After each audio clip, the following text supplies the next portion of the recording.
In onda, filo diretto. Va ora in onda Lega Liguria con Fabrizio Graffione. Buongiorno a tutti da Genova e dalla Liguria. Oggi giornata piovosa, insomma qui nel capoluogo ligure, ma credo anche nelle riviere. Speriamo che nel weekend faccia un bel tempo, ma passiamo subito al nostro primo ospite della mattinata, che è il nostro capogruppo in comune a Genova, Paola Bordilli. Ciao Paola, ci sei? Buongiorno a tutti, ciao a tutti, buona mattina.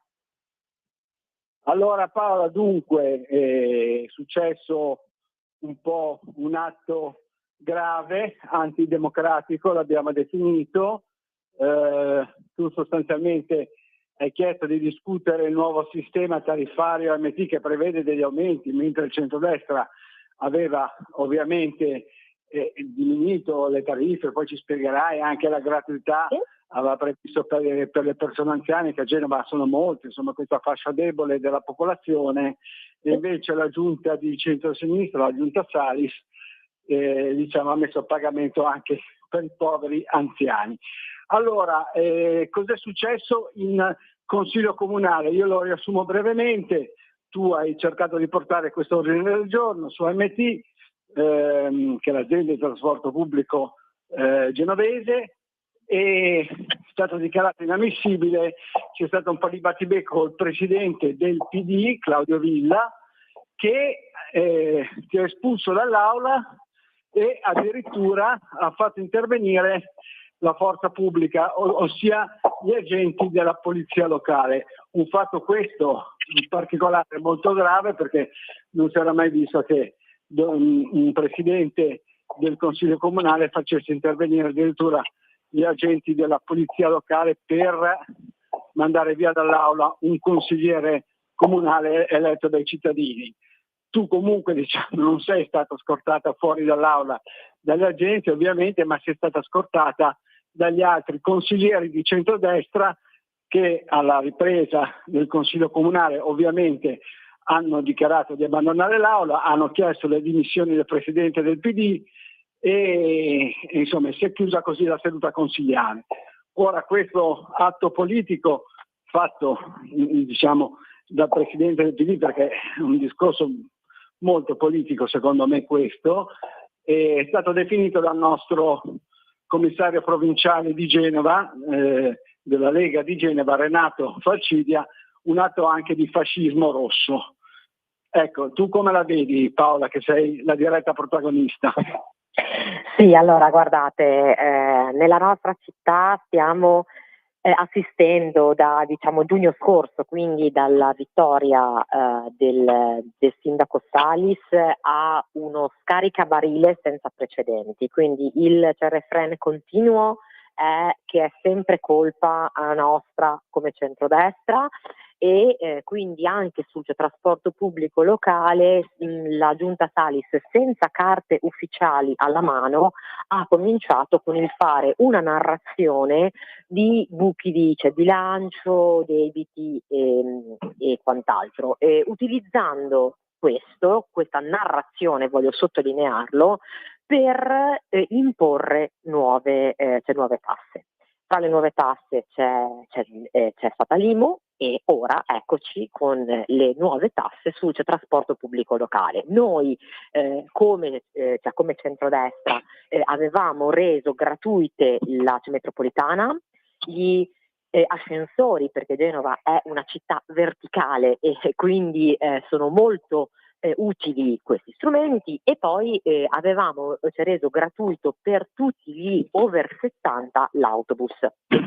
In nome di questo fantomatico buco la giunta in fretta furia ha deciso di far sì che si paghi tutto, che gli abbonamenti costino 100 euro in più. C'è una disapprovazione forte da parte della nostra città, e quindi io ho chiesto con tutto il centrodestra di poter stoppare questi aumenti vertiginosi, almeno fin tanto che non si era parlato con i pensionati, con i consumatori, perché questa giunta dice sempre il dialogo, ma non parla con nessuno, decide, fa sempre dando addosso ai nostri cittadini. Ebbene, è stato decretato che non dovevamo parlare di quel documento. Si è creata ovviamente giustamente un po' di bagarre nell'aula, e io allora ho chiesto una sospensione di 5 minuti proprio per poterci confrontare e per cercare di far cambiare l'idea e poter parlare di questo stop che noi volevamo chiedere per gli aumenti. Il Presidente non ci ha sentito, non ha voluto fare nulla, mi ha levato però mi ha zittita, perché poi alla fine questo è quanto è successo. Io, guardate, sono stata votata per dare voce e parola a chi mi ha votato, i miei concittadini che ci chiamano come Lega ad avere una posizione chiara, netta contro queste misure scellerate.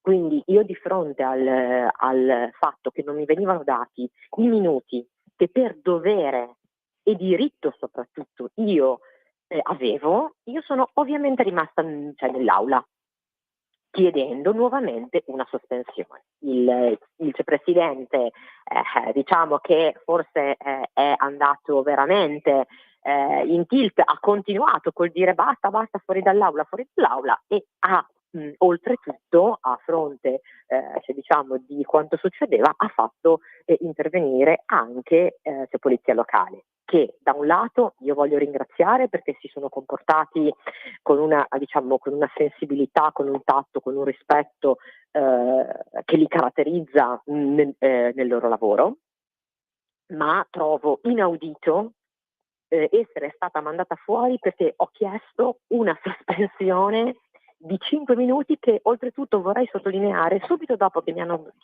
sbattuto fuori dall'aula, Presidente Villa ha fatto 5 minuti di stop.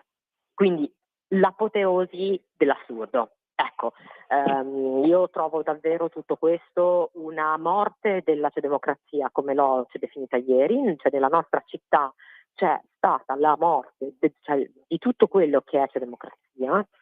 E guardate, mentre c'era questa querelle, il sindaco si sente come sottofondo che pronuncia le parole che vergogna. Ecco, io riporto sempre quello che la mia famiglia mi ha detto negli anni, vergogna a fare del male. Io non ho fatto male, anzi, ripeto, io ho esercitato un diritto e un dovere che ho, perché io ho il dovere di fare sapere all'aula consiliare, che è l'aula della democrazia cittadina, cosa che ci ha votato pensa. E quindi è veramente assurdo, oltre a tutto un clima che si è creato, un presidente che non sa gestire l'aula consiliare, quindi noi vogliamo che si dimetta, perché non è più super partes, per noi non è più degno di questo titolo, di questo ruolo.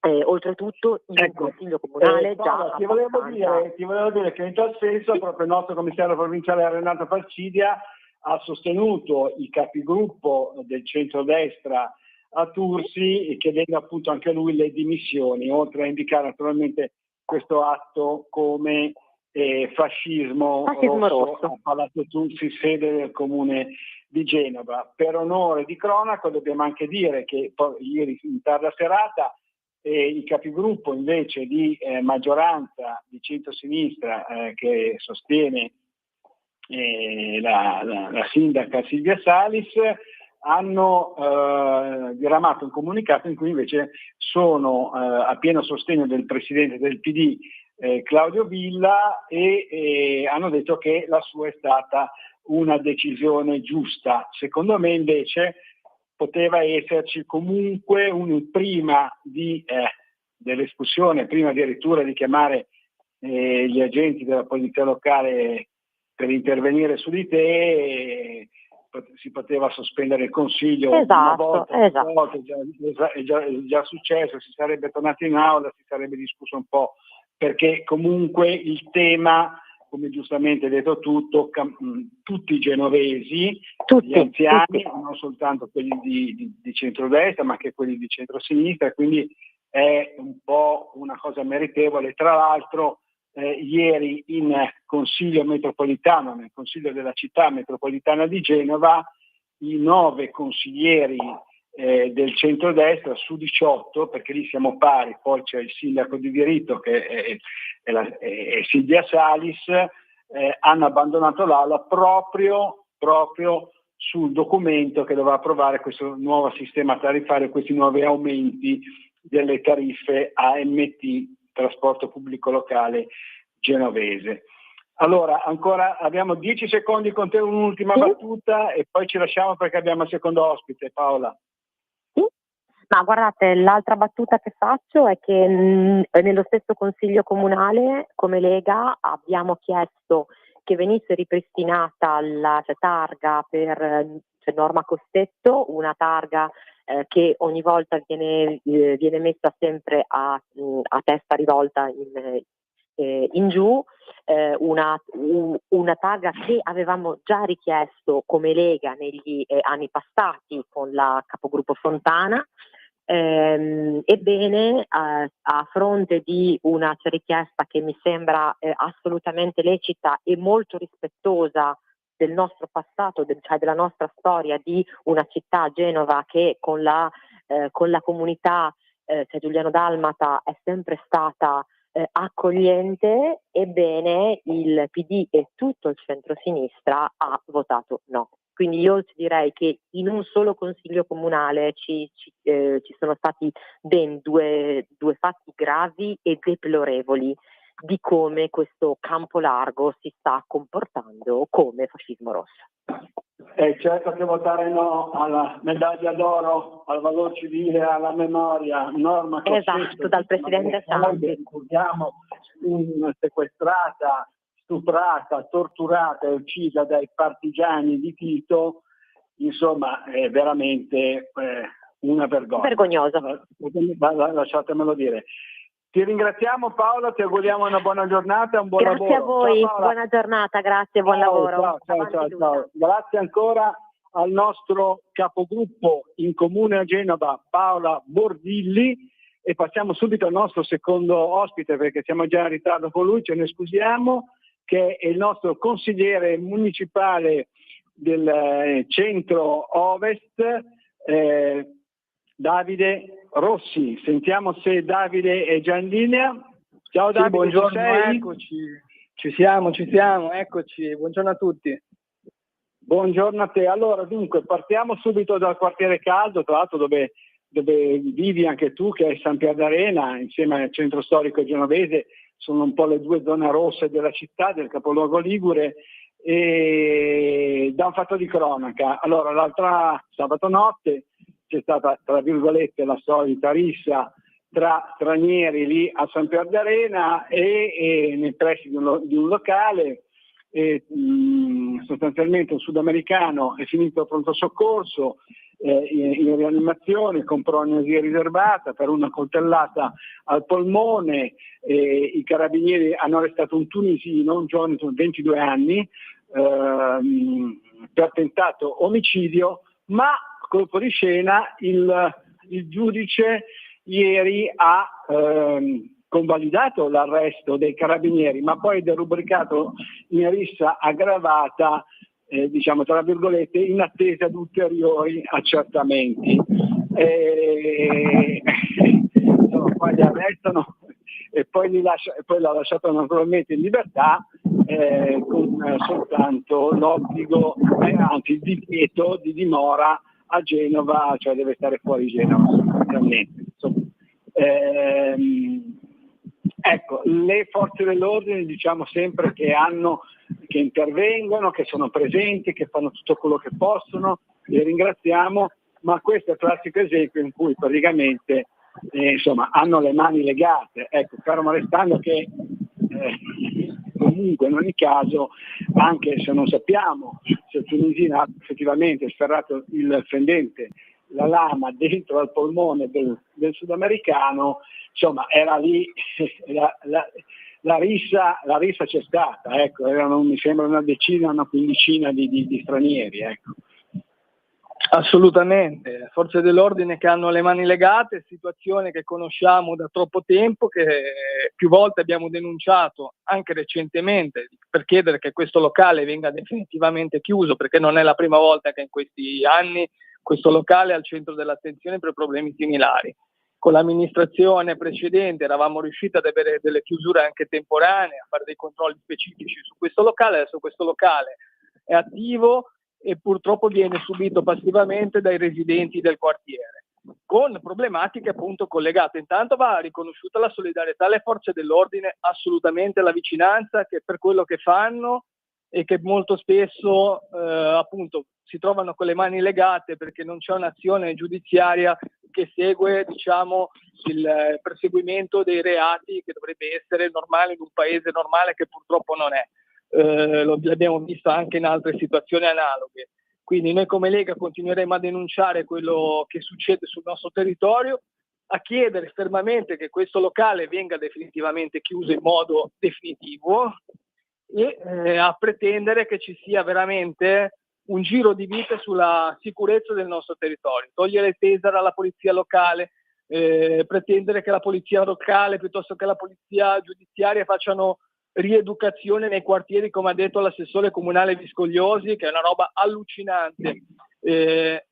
Non sono queste le risposte di cui il territorio, la città, ma un territorio complesso come San Pier d'Arena, ma anche San Teodoro, aggiungerei, hanno bisogno. Hanno bisogno di percezione del territorio, di vivere i quartieri, i cittadini, di poterlo fare con la sicurezza di poter tornare a casa sani, di poter riaprire e chiudere i negozi con tranquillità, senza che ci siano episodi di questo genere, che purtroppo sono in tutto il territorio, non solo nel locale in questione, ma mi verrebbe da citare anche i giardini di Fiumara, piuttosto che via Carlo Rolando. Sono zone veramente in questo momento che stanno scoppiando dalla pericolosità.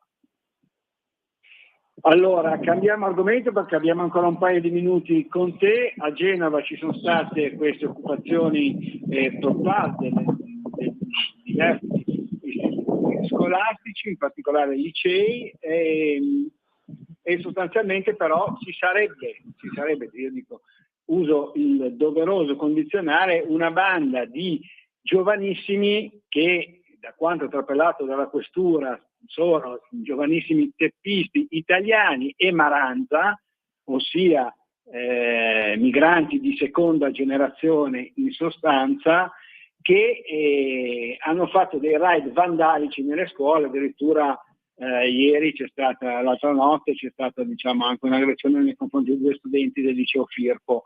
C'è stato il caso del liceo Da Vinci, dove questi giovanissimi teppisti italiani e maranza hanno disegnato una svastica sul muro, tra l'altro disegnata un po' storta, tutta storta, eccetera, così, e la sinistra, l'estrema sinistra è scesa in piazza, si è urlato subito l'allarme fascismo. Poi in realtà la questura ha fatto comunicato spiegando appunto quello che ho detto poc'anzi, e il PM, la procura di Genova, proprio ieri ha iscritto nel registro indagato un 18enne, l'unico 18enne, gli altri hanno tutti tra i 15 e i 17 anni, di questo gruppo di teppistelli, diciamo, e allora lo ha iscritto nel registro degli indagati per danneggiamento aggravato, invasione di edifici, ma non di apologia del fascismo. Insomma, c'era stato un caso del genere con una finta aggressione a un sindacalista CGIL a Sestri Ponente a Genova. La sinistra, anche la sindaca Silvia Sali, si era scesa in piazza, poi dopo non era vero, e anche in questo caso, insomma, dalle indagini sembrerebbe che appunto la matrice politica di estrema destra non c'entri assolutamente nulla. Esatto, e questo testimonia tra l'altro la carenza del presidio della nuova amministrazione comunale, che grida agli scandali tutte le volte che può, cercando di fomentare un clima d'odio che invece andrebbe spento con raziocinio, cercando di far valere quello che è la risposta istituzionale, e poi soprattutto non intervenendo e qui mi riferisco anche ai servizi sociali del comune, ma anche diciamo da un punto di vista di polizia locale, perché l'assessore alla sicurezza su questo potrebbe fare molto, su quelle che sono appunto le presenze che più volte abbiamo denunciato dei Maranza in varie zone del quartiere, dove appunto sfruttano determinate situazioni come quella che è successa adesso all'interno di questa scuola per creare problemi, e poi vengono magari cavalcate e fomentate in maniera vergognosa e strumentale dalle forze di sinistra. Quindi credo che bisogna dare delle risposte concrete, dove i servizi sociali potrebbero andare a dare delle risposte sul disagio giovanile che non viene fatto, e allo stesso tempo andare a riutilizzare quell'approccio repressivo che è fondamentale per dare la percezione di sicurezza nei quartieri. Purtroppo i Maranza sono diventati i veri proprietari, i veri padroni di piazze e giardini della nostra città e anche nel nostro quartiere. È un fenomeno che non è approdato, tra virgolette, da poco tempo a Genova, ma a Milano, a Torino, a Roma, in altre più grandi città, diciamo, specialmente a Milano, è davvero molto sentito e molto grande, un problema che risolvere, come dici tu, bisognerebbe intervenire in modo veramente, diciamo, per duro e pesante. Ti ringraziamo perché il nostro tempo il tempo a nostra disposizione è terminato qui. Ti auguriamo una buona giornata e buon lavoro. Ciao Davide. Grazie, ciao, a presto. Ciao, grazie ancora al nostro consigliere municipale del Genova Centro Est, Davide Rossi, e per il momento da Genova e dalla Liguria è tutto. Linea a Milano da Fabrizio Graffione. Avete ascoltato